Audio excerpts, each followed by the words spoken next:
Good morning, everybody. Daniel Allison, the average dude. It's first sip. It's time to get your mind right. And along with my co host, Freddie Blanton. Wait a minute. we seem to be having some technical difficulties. Freddie has left the building.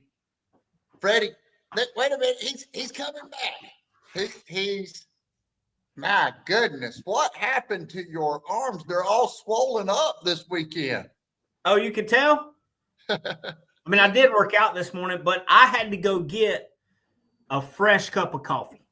A fresh cup of coffee, and it looks like that shirt is fitting just right. I did notice that. You came in, I was wondering, where is Freddie? I didn't text him, but the shirt fits right. It fits right. It looks good. How you feeling this morning, Fred?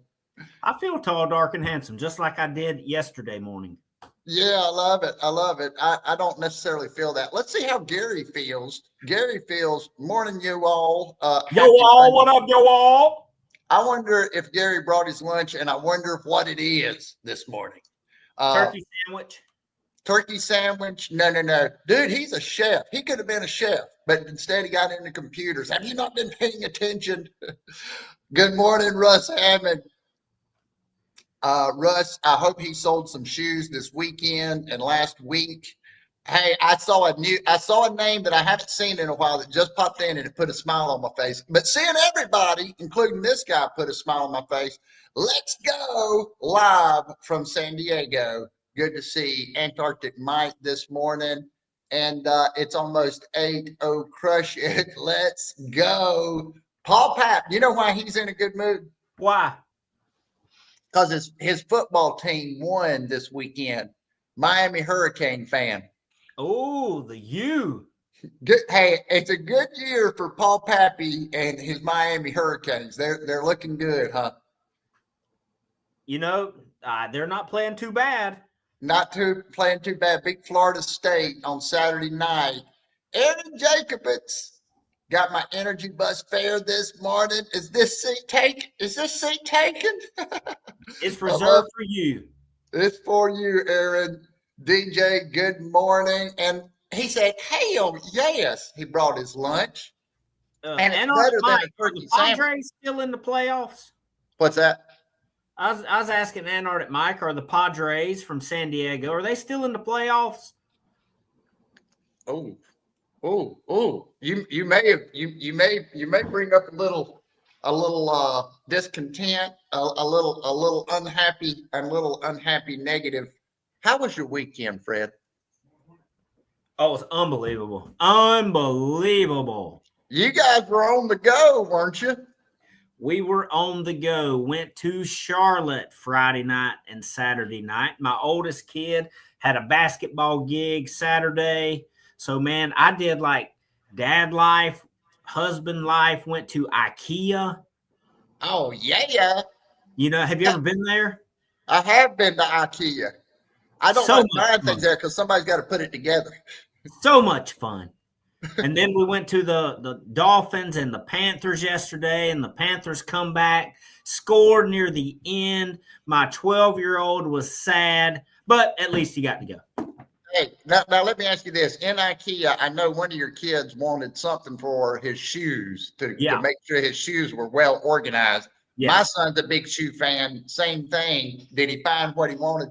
Absolutely. It's these clear stacking cases, and he got these floating shelves all to show off his shoe collection.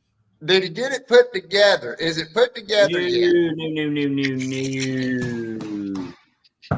I mean, we talking about coming home after the football game and having to eat and go get the dog and all that kind of stuff. Ain't no time for that. No. He's going to want to, though. Let's see what we got. Some comments in here. Yeah, Padres are building for the future. It's a rebuilding year. Yeah, it's time to rebuild. But I do like the energy in baseball this year. There seems to be better energy. When I haven't been watching the games, but I've been catching some of the highlights, and it just seems like some really good energy. And I love playoff time. You have a long season. It's nice for the games to really mean something, isn't it? Well, apparently they meant something even when nobody thought they did. That's the truth. That's the truth. Hey, and the teams that are there, they were ready every single game. As a matter of fact, one of the quotes that I had for today: the secret of success in life is for a man to be ready for his opportunity when it comes. What you think, Fred? It makes me think of a backup quarterback, right? Who most people think that's the Cadillac job in the NFL. You stay pretty active. You're in the game plan. You have to know everything, but you're not getting pounded on every week. But when your number's called, you better be ready to perform. The pressure is on. And yesterday in the first quarter, the Dolphins were up, I think 17-0 at one point. And the fans, the Carolina Panther fans, started chanting for their backup quarterback, Andy Dalton, Andy Dalton. But the coach never put Andy Dalton in. He went with Bryce, and they won the game. Who knows better? Woo-wee. I agree. And the backup QB position, that's a tough position to play in the NFL. Obviously, everything's on your shoulders. The ball's in your hands. You're starting and stopping the plays essentially. And so then you've got to come in cold. I love how some of these guys, a lot of times you're good quarterbacks, they're good character guys as well. And they really know how to handle that pressure, and they know how to be good leaders. And when they get that opportunity, they're usually very humble. I say they're humble, but at least on camera they're humble. They say the right things, right? And sometimes that's the case. I saw somebody, I can't remember who it was. He's been interviewed. He came in as a backup. He did fantastically. And they said, "Well, what do you think? Is this your job now?" No, my job is to be ready when my opportunity comes. Yeah. And so I think that that we can apply these things. We talk about these things. We love sports. A lot of times, folks that are in sports or in sales, communication, they're doing other things. They're doing other adventures. Why do you think that is? They're in sports. They're doing other adventures. Why do I think that is? Yeah. Why do you think that folks that enjoy sports also like to get into sales and other business adventures? Why do you think that we end up talking a lot about sales when we talk about a lot about mindset and sports? Help me, Fred. Help me. Or they go hand in hand. They go hand in hand. Right, there's a lot of business application. That's the same in sports application. I can take the situation of being ready when your opportunity comes. You stay consistent, and I'm going to use myself as an example of calling on a customer who owns equipment that's not white, right? 1 year, 2 year, 3 year. I maintain a relationship. They know who I am. They know what I do. And one day it may be year 5, 6, or 7, which has happened. Hey, I'm not happy with this. Let's set a demo up because I want to try your machine now. I'm ready. I've prepared. I know what's going to happen. He knows me. I know him. I know what he needs. I take him the thing. He buys it. And now it's my job. I'm the starter moving forward. Woo. And then Pappy brought up Matt Jones the other night in San Francisco. Came in, did a fantastic job. The man ate 11 bananas during the game. 11. That's a lot of bananas, but he didn't have any cramps. Hey, I love that story. I love what happened. And by the time you got out there, by the time your opportunity was there, this right here had been established. And this is huge. Well, look what Gary said. Gary just nailed it, man. Let's see what Gary says. Sports and sales. Bam. I agree. Thank you for calling me to that. The adrenaline of winning, the adrenaline of competition. You better, and Aaron said it, competition. You better be getting better. You better be looking for ways to win. This is what advances everyone. If we keep playing the same game, We're not going to differentiate. Aaron's in the HVAC world. Do you think there's any is there much difference in the technician that finally ends up putting his hands on the equipment, or is it about the management and the sales and the way that things are done? It's a certain energy, isn't it?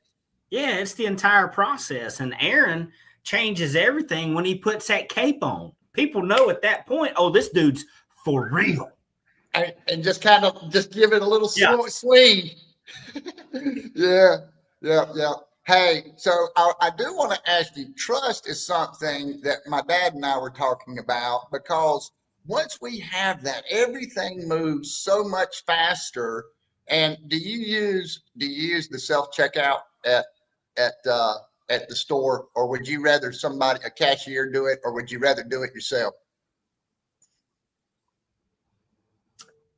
It depends on how much stuff I have. I'm a self-checkout guy. I know a lot of people don't like that. You're having to pay the price. You don't get a discount for checking yourself out. The discount is time for me. There you go. And I'm the same way. I look at how much stuff I have. I look at the length of the line, and then we make this decision. But the reason that we were talking about how can stores make it easier? And I ran the numbers. I asked AI how much money is being lost by the company when they let people do the self checkout. Scans, honesty, people flat out just trying to abuse the system. But they want to make it easy on us but they can't trust everybody. We can't trust everybody. And so a lot of times, as my dad and I started talking about this is the bottleneck. This is what slows down the sales process and everything else. Let me ask you this. A generic brand, do you trust it? Will you use the generic version of things? I don't like to. Okay, now see, this is interesting too, because it gets into dollars and cents, right? Dollars and cents with an S. I mean, and I don't know. It just depends on the situation. Go ahead, and I'll tell you about something my mom told me. Here's the deal. I don't sell a generic brand. I sell the premium brand. So why would I go out and put generic all around me? That's not my aura. My aura is premium. So that's what I'm going to buy. Yeah. Well, in your world, is there a difference between I can go out and I can get the Bobcat? And we've all heard of Bobcat. But I've heard of some of these others, maybe, and maybe I can get a good deal on a machine that I've never heard of. What do you say to someone like that? Is there a difference between a generic machine and a Bobcat machine? Night and day. I mean, somebody can go buy a $6,000 excavator on Temu, and a 14-year-old boy will canoe it over from China. You can pick it up in Charleston right off the canoe. And you're saying that might actually add to my frustration and consternation. I may not get the job done as fast and efficiently. It may have a little rust on the pins and bushings when it shows up. The pins and bushings. I don't know. That one got me. It may have a little rust on the pins and bushings. It depends on the thing. Sometimes I want to get the generic because it's cheap enough and I can't tell the difference. How about with your medication? Oh my gosh. How can you not tell the difference? Paul Pappy knows the difference between Dish Dawn soap. So do I. Wait a minute. Let's see. Dawn dish softens your hands while you do dishes. Great Value dish soap leaves a film on everything you clean can't get with. It off. Nasty. Oh man, I love that. I love that. I agree. Some things are just flat out cheap. We got onto this because my mom started talking about a medication she was on, and one of her friends doesn't get the generic version of the medication. My mom's doctor says, "Hey, you're good. The generic's fine. It's the same thing." And now we hear this. Dawn dish soap, maybe Great Value dish soap says the same thing. My mom's friend gets the real deal medication and pays, 4 times as much, Fred. Absolutely. Where is that line? Do you think that there is a difference? I mean, Great Value Dish Soap, what are they going to say? It's the same thing. The people selling that Bobcat, it's the same thing. It's much cheaper than, I said Bobcat. They're selling a skid steer or small compact equipment. They're not selling a Bobcat.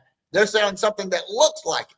Do you think I'm going to go to Walmart? And if it's your only option, it's your only option. But if you got options, you think I'm going to go to Walmart and buy like mountain something boot, or am I going to go to Red Wing and deal with Russ, get unbelievable service, and pay more for it? I'm going to Red Wing.